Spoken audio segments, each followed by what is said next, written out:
Okay, I want to tell y'all a story. Maybe this will help some people that may avoid getting themselves into trouble like I did. This happened to me 3 nights ago. Phil and I were foiling a new spot, so I discovered a new spot outside of the South Padre Island jetties. And this spot is unique because on a day when there's no surf and no significant wind, there are excellent downwind bumps if you have a jet ski to get out to those bumps and you can get slung in. And so Phil and I went out there. It was our second session at that spot, and we didn't have all of our safety gear that we would normally have if I was doing a downwind run. Normally I have two-way radios and I'm able to communicate with Phil. And normally I have my phone on me in case the radios fail. And I even usually wear a PFD when I do downwind runs, but for whatever reason, I didn't have a PFD, I did not have two-way radios, I didn't have my phone on me. The phone was on the ski, and I had my 4'2", I don't know, 19 or 20 liter prone board with the right foil for those bumps. And we were towing in about a mile and a half east of the South Padre Island jetties, the end of the South Padre Island jetties. And so the South Padre Island jetties are 7/10 of a mile from the shore out to sea. And so we were, 2-point-something miles out to sea. And what we were doing was I was having Phil sling me in, and he would get me up on foil, and then he would pull up the tow rope, and then he'd get out my phone and he'd go on the jet ski real quick down toward the end of the run. And then he'd have my phone to catch video of me approaching as I was riding the bump. So we were getting a few clips. And we had 3 or 4 really good runs. And then, it's late in the day. And so what happened was, I was like, oh, Phil, let's do this last run. We haven't seen how far out we can go. Like, take me twice as far out. Take me way out there, and let's see, let's double the size of this run. The bumps were unreal. They were like almost shoulder high, chest high. They were really, really good, and I was having such an amazing time. There were a couple of fishing boats out there. As I was going out there, one of them was coming in. The tourists were all like waving and stuff, and so we're kind of putting on a show for them. And then, like I said, on my last run, I was like, take me twice as far out there, Phil. Let's go way out there. And everything was great, He pulled me up on foil. What was creating the bumps was the outgoing tide was draining a huge body of water. The whole lower Laguna Madre, South Bay, Bahia Grande, the 17-mile long Brownsville Deepwater Ship Channel, all of that water has one outlet to the Gulf of Mexico, and that's the Brazos de Santiago Pass. And so this pass can have a tremendous current when the tide is outbound. So the tide was outbound, and that flood of water going out to sea was creating these bumps that I was riding. So the wind was opposing the current. So the wind was from the east and the current was eastbound rather. And so the wind was only like 8 to 10 knots, but the bumps were unreal. So because of this flood of water going from shallow to deep out into the Gulf, it created an unreal situation which shouldn't have existed. It's kind of like too good to be true. These bumps were not even really, you can't really even call them wind bumps because the wind isn't what generated them. They're sort of like tidal bumps. And so these tidal bumps were were great because of this current. And the current was about 5 knots headed out to the Gulf of Mexico. And so when Phil would sling me in on foil, I would just navigate these bumps, pinballing from bump to bump, riding my foil. And I would ride all the way to the mouth of the jetties, and then I'd ride into the jetties, into the Brazos de Santiago Pass, and I would ride for a while, and then I'd fall, and then Phil would pick me up, and we did that again and again. And like I said, on the last run, I said, take me twice as far out, Phil. Let's go twice as far out. So we went maybe 2-point-something miles past the end of the jetties, so we're at 3-something miles offshore, in a current that's headed out to sea at 5 knots. And Phil slung me in, and I was navigating on foil, and I'm watching what I'm doing, and then I just checked back and I looked at Phil real quick, and he was pretty far away from me. He had pulled back out of the bumps, out to the smoother water, and he was coiling up the tow rope.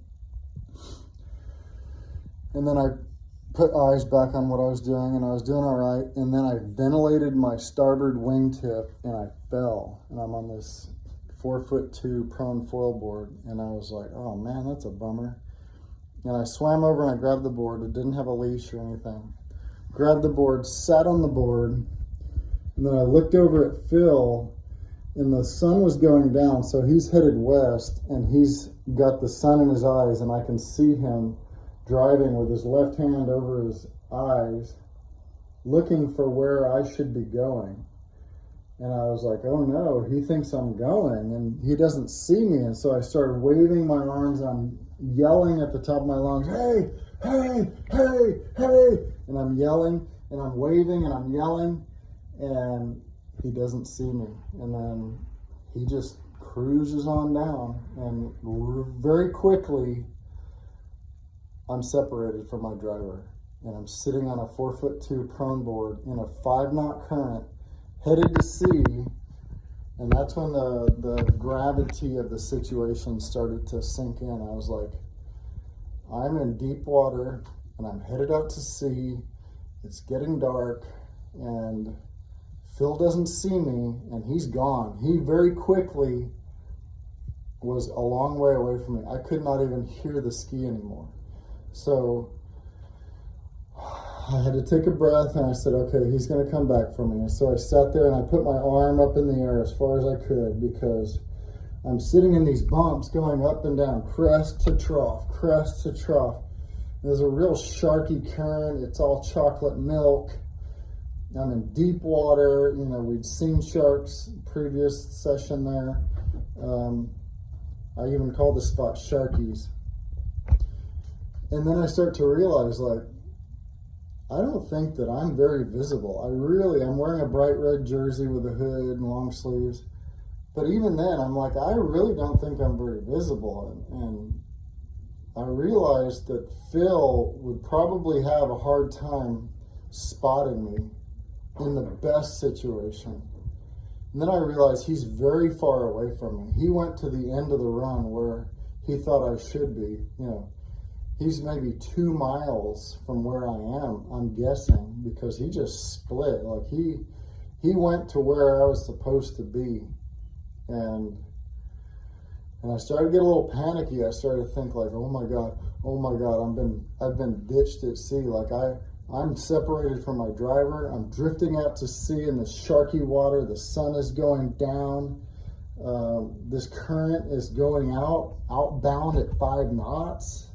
I can't make any way paddling a 4'2" board against this current.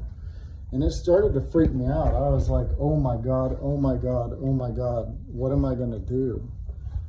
And so I had to start thinking like, I have to come up with a plan, because Phil left me behind. He didn't mean to. He thought I was going, and he went to where I was supposed to go, and everything fell apart. Our lack of equipment, our lack of protocols, our lack of plan. You know, what happens if we get separated? What do we do? I should have had all kinds of things with me: 2-way radio, a whistle, a flag. I don't know, man. There was not time to think about like what what we could have had in place, I started to have to think, like, what am I going to need to do to not die tonight? Because I'm headed out to sea in this current, and he can't see me, and we're very far apart. And I started to believe that when he started to look for me, he's not even going to know how far out I was to even start the search. So I started to realize this is very bad. Very quickly, I realized this is bad. And so I kind of had to start thinking, like, what am I going to do? I took off my jersey and I started swinging it around in the air, and I thought maybe, this will increase my visibility, and I did that until I was tired. And then I realized, I have to do something else. I can't just sit here and wait for Phil to find me, because that plan may be the wrong plan, because I can't depend on being found. I'm going to have to start taking things into my hands and figure out what I'm going to do. And, I got this panicky breathing going on, like, oh my God, this is serious. And so I started thinking, what would I do? First of all, I need to get out of these bumps. I need to get out of this current. This current was like a river going out into the Gulf. It's, several hundred yards wide. And I thought, first thing, I got to get out of this. And so I paddled 45 degrees with the current, southeast, out to sea. And I'm like, I got to get out of this. And I started to look, and there's a fishing boat, a tourist fishing boat, where they take people out to go fishing for, whatever it is, $40 a person. 80, I don't know how much they charge, but there's a fishing boat, one of the Murphy boats, anchored about 1.25 miles south of me. And I was like, they're getting ready to pull up anchor at any time and head back, just like the Danny B had just gone in. And I thought, if I can paddle in the direction of that fishing boat and by some miracle get someone's attention, if I can get close enough before they pull up anchor, I have a chance of surviving the night. Because if I can get somebody's attention and they see some dude paddling on a surfboard out in the middle of the deep water out there, they'll come pick me up. And so that was my plan, okay? I put the jersey back on my head. I was having a hard time getting the thing inside out again and putting my arms in. I just put it around my head. I laid down, I started paddling, and I started praying, and I said, Lord God, deliver me from this situation, because I've gotten myself into something that's a bad situation. I didn't think about it, but I know that you can get me out of it. And that was the prayer I was praying, like, just deliver me from this. Please, Lord, let me get close to that boat. And I put my head down. I started paddling southeast out to sea. I was working on getting out of that current. And it took me maybe 15 or 20 minutes to get out of that current. And I started to get into the cleaner water that was a bluer color. And, it was kind of an ominous but pretty sight of looking down into this clear blue water, and just gives you the feeling of how deep it is and how vast it is. Even though I'm 3.5 miles from shore, I had the thought that this is big water for Gulf of Mexico, for what I'm normally doing, with no PFD, no leash, no life jacket, no radio, no phone, no flare, no light. And it's getting dark, the sun is going down, it's pretty much at the horizon by this point. And then I just had to keep paddling, and I'm praying, please, Lord, don't let them pull up anchor and go to the dock yet. And I'm paddling, and I'm putting my head down, and I'm breathing, and I'm having to think, how quickly can I paddle and not blow myself out and fully cramp up? I want to get there in a quick period of time, as much as I can muster, but not. Because plan A was Phil was going to pick me up. So he would execute his search pattern. He's a long way off, and I'm sure he's freaking out. And I'm praying that he'll execute a logical search pattern, going back and forth up that current, until I was hoping that he would come back to the last point of contact, to the last place that he saw me. I was hoping that he would start his search there, but apparently he was starting at the other end, and I knew he was. But I realized this is a vast body of water, and very quickly I was further out to sea than I'm guessing he would have imagined. And so, Anyway, plan A was to get picked up by Phil. I was going to hear the jet ski coming, and then I was going to say, oh my gosh, how did we get separated? Like, oh, that was scary, let's go home. That was plan A. Plan B was I was going to paddle over until I could get somebody's attention on the Hard Bottom 2, that Murphy boat, and that they would pick me up. And then I had to think, there's a chance they're going to pick up anchor and they're going to head to the dock and they're not going to see me. There's a very good chance of that because it's time for them to go in. The sun was setting.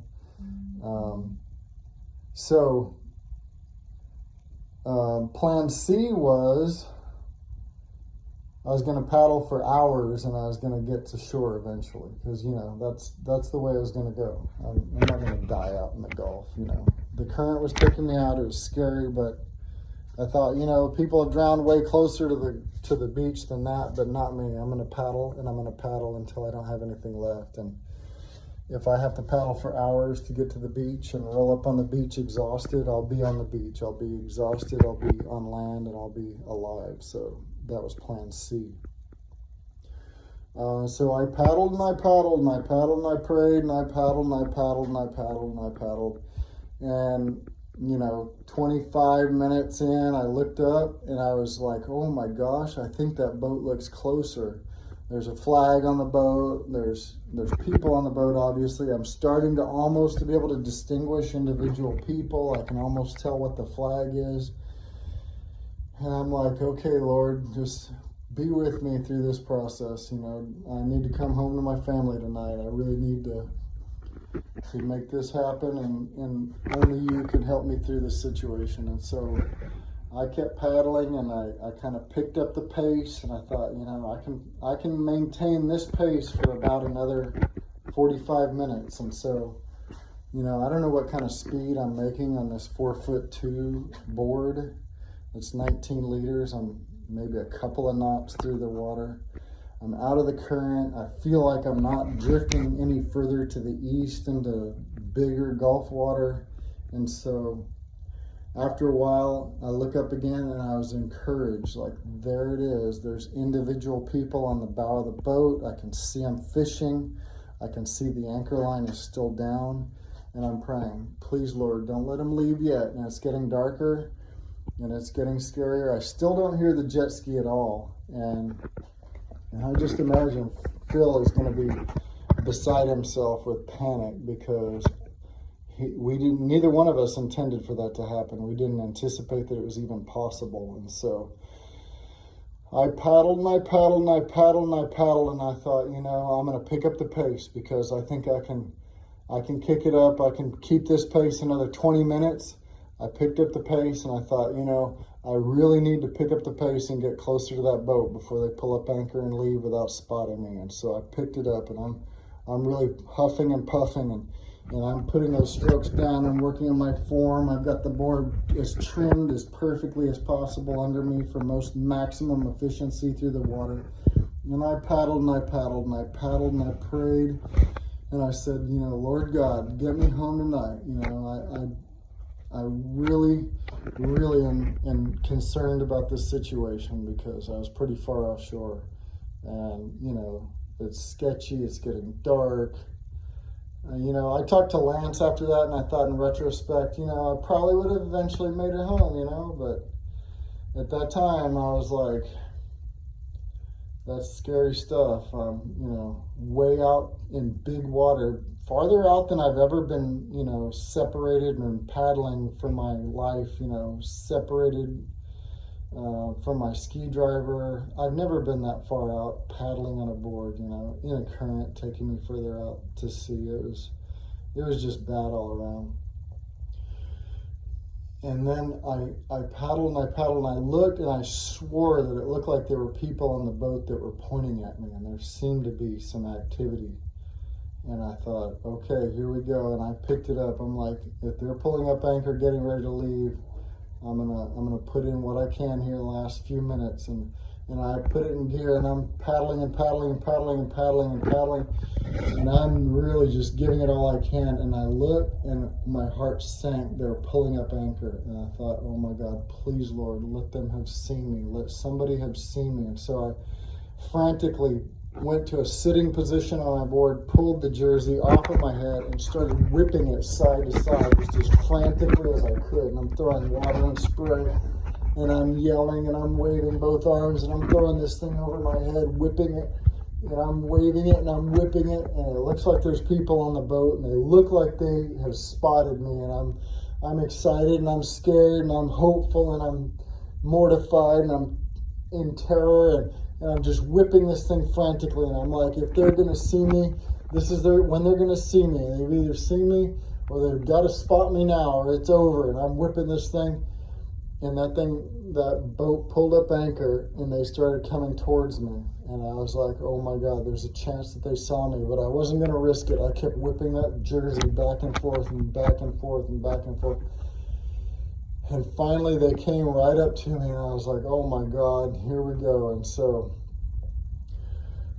they ended up pulling me up into the boat, and all the tourists are taking videos of me and photos, and their eyes are big, and I'm tired, and I'm huffing and puffing, and the captain and two deckhands come to the rail, and it's like 5 feet above the water, and they're like reaching their arms down. They drop a life ring. I'm trying to get my foil board up to them, flip the board over, like, grab the foil, don't cut yourself, you know.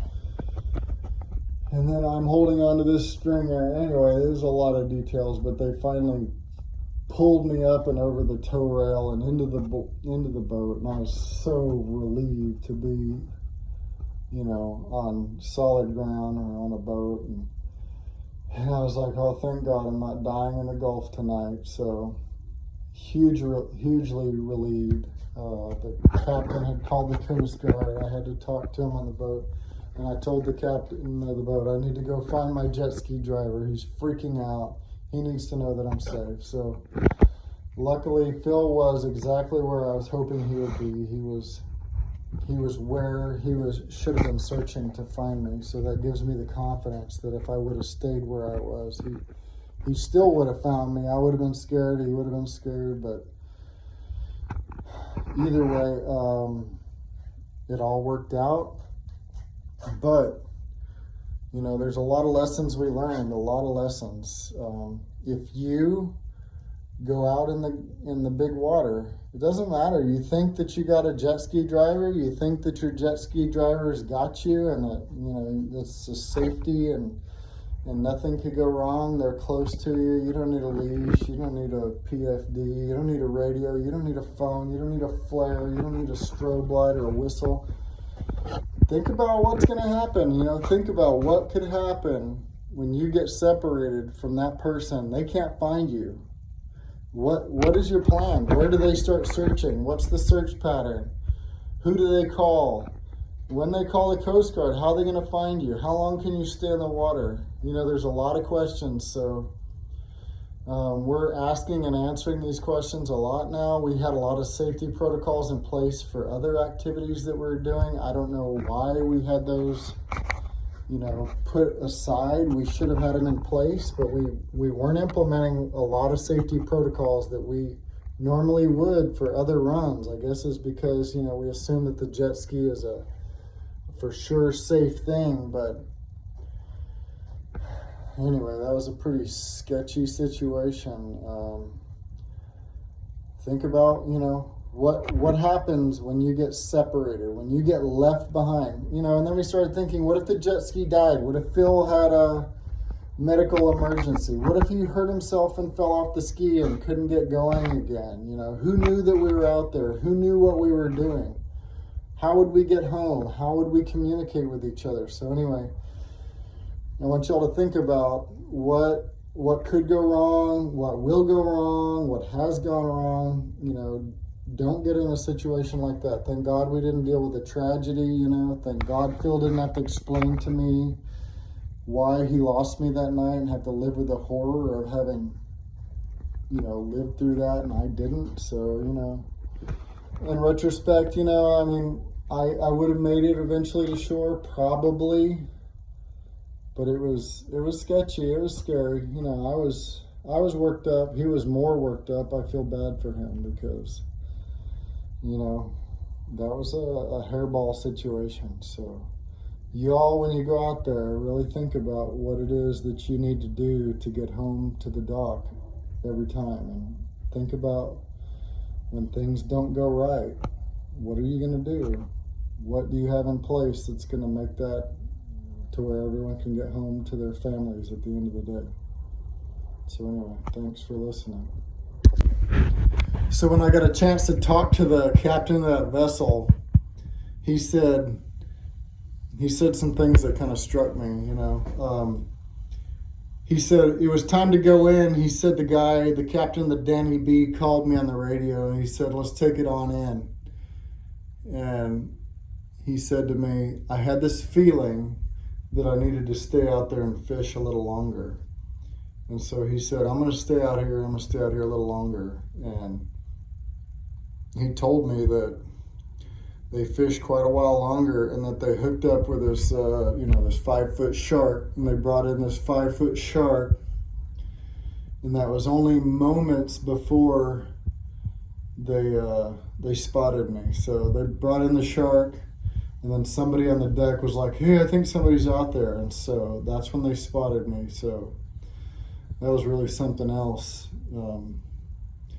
I had prayed and prayed, Lord, let them keep their anchor down a little longer. Let me get a little closer to the boat before they pull up and go home. So this whole thing, it's hard for me to explain to you how earnest I was in my prayer that they would stay there, how much I believed that God would help me, and how much that I needed for him to. And so, this is really something I think about, when I pray. Am I always going to be that earnest?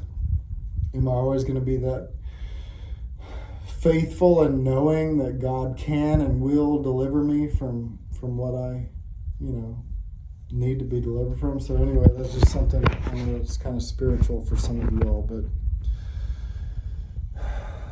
I don't think it was a coincidence that guy said that he had a feeling that he needed to stay out there and fish a little longer.